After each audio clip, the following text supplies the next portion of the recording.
And it says in it, King James Version has grave mistakes, grave errors, defects in it. That's what it says. So I began to preach out of mine, which doesn't match. And my father said, no, it's this way. I said, no, it's this way. Now my wife comes up with her Bible from Jimmy Swaggart.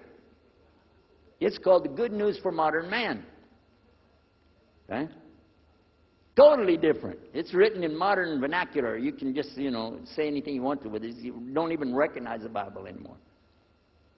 The Catholic priest, he's got another Bible.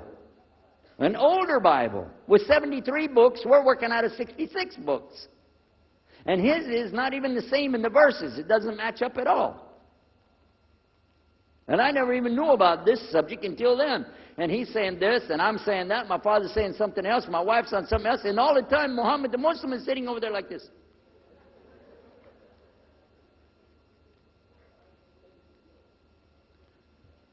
So we asked him. I guess it was me. I asked him. I said, well, how many versions of your book, your Quran, do you have? He said, the Quran has no versions. There's only one. It's original. It's in the Arabic language. ذَلِكَ الْكِتَابُ لَا رَيْبَ فِيهِ.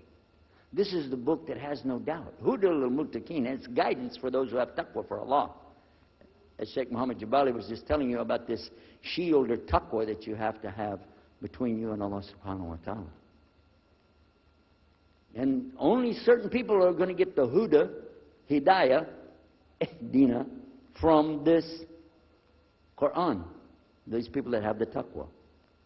So when he's telling us that the Quran is one, I'm going, huh? And it's in the original language, we still have it. You know what I was thinking? He's lying. I was sure he was lying because he could see the problem we were having, and he just sat back and made that up. But I don't know Arabic at that stage, so I don't know what to say. Maybe, I don't know. And he left it at that. He didn't try to preach. But it put a big doubt in my mind now about, we got all these books, he's got one, and la rayba fi, no doubt in it. So another time, we had another discussion that came up. Now this time, I went to the other preacher who had the cross.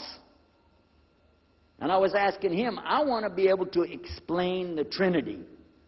He said, you know the Trinity. I said, yeah, I know. And I know the Council of Nicaea when we had that. But I want to know the way to explain it so a human being can just understand it. He said, okay. It's like an apple. Just take an apple. The apple has a shell around the outside, the skin. Inside is the meat. Inside of that is the seeds. Okay? 3 things, 1 apple. That's the way. I start going back, I'm going to tell this Muslim about the Trinity. But on the way, I remember his arguing with me, his way of debating with me. I said, no, he's going to tear me apart. As soon as I say seeds, he's going to say there's more than one. So it could be 7 or 8 or 9 or 10 gods all rolled into one. No. It's got to be special. It doesn't work like that. Let me go back and try again. So I went back to him. I said, what if he says there's more than one seed in there? He said, okay. I said, and besides, it could have a worm running through it. Then that would make it go up another notch. What can I do about that? He said, okay, forget the apple. I said, okay. It's like the babe, the egg. Use the egg. The egg has a shell. Inside of the egg is the white. Inside of the white is the yellow. 3, 1 egg. That's it. That's good to go. Now I start going home again, and it hit me. Wait a minute. The egg could have a double yolk. God becomes 4, just like that. Plus, it could be rotten. I'm not going to ask him again. So at the market one day, I saw a man, and I was talking to him because I was listening to some things that Muhammad had told us about the belief in Islam, Allah is one. And so I was telling this guy, I got some doubts about the Trinity. He said, you a preacher, you have doubts? I said, yeah, it doesn't make any sense. It doesn't make any sense. How could 3 be 1? He said, okay, look. You see me? I'm one man. I said, yeah. He said, my wife? Yeah. It's one person. Yeah. He said, my son? Yeah. 3. 1. One family. It's the family of God. Use that. I said, there you go. The family of God. You don't get very far on that one, and you realize right away they could have another kid just like that. But worse, they could get a divorce. You want a God that can get a divorce? Huh? In Texas, if you get a divorce, your wife gets the cars, house, your retirement check, your 501, your Keogh plan. She's going to get your computer and even your email. You got nothing left. And I don't want a God that can have a worm in it. I don't want a God that can be rotten, and I don't want a God that can get a divorce. I want to explain this Trinity the right way.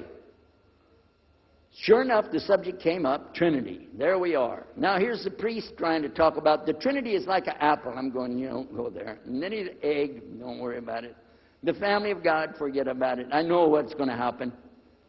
So we ask Muhammad, we say, okay, what do you say about God? What do you think he said? أعوذ بالله من الشيطان الرجيم بسم الله الرحمن الرحيم قل هو الله أحد الله الصمد لم يلد ولم يولد ولم يكن له كفوا أحد. And he explained it something like this. Say he is Allah, the unique, not like anything else. He's eternally sought after by his whole creation, but he doesn't need the creation. He's not the father of anything. He's not the son of anything. He's not like anything. And he is unique. Ahad. I said, boy, that's exactly what I already think, but I can't admit that. That sounds too easy.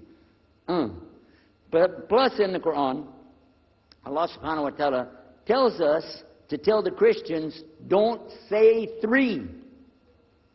Here's a little point. I'm going to go out of the story for a minute to show you something. Nowhere in the Old Testament, the Torah, or the Zabur, the Psalms, or the Injil, which is the New Testament, nowhere in the Bible do you find the word Trinity. Not once. Not once is the word Trinity. But it's in the Quran. We have it in the Quran. It says, Thalath, tell them not to say Trinity. Oh! But they don't have it, and Allah said, don't say it. Guess what else? The word Bible is not in the Bible. Bible is from Greek. It means biblios or book. Book. But it's in the Quran many times. Is it? Kitab. Book. Ahl Kitab. People of the book.